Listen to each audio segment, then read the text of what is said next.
Diqqat qiling, 1-iyun sanasidan boshlab xalqqa tabiiy gaz va elektr energiyasi narxi haqida shoshilinch xabar e'lon qilindi. Fuqarolar tezda xabardor bo'ling.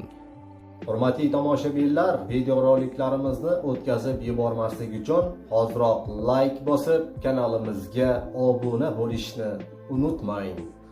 Diqqat qiling, 1-iyundan boshlab elektr energiyasi va tabiiy gaz narxi o'zgaradi.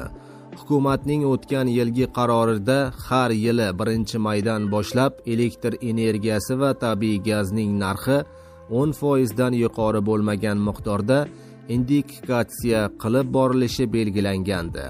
Vazirlar Mahkamasining yoqilg'i energetika resurslarining narxlari belgilash to'g'risidagi qarori bilan 2026-yil 1-iyundan elektr energiyasi va tabiiy gazning yangi tariflari tasdiqlandi. Marhamat, yangilangan narxlar bilan ekrandagi suratlar orqali tanishib borishingiz mumkin.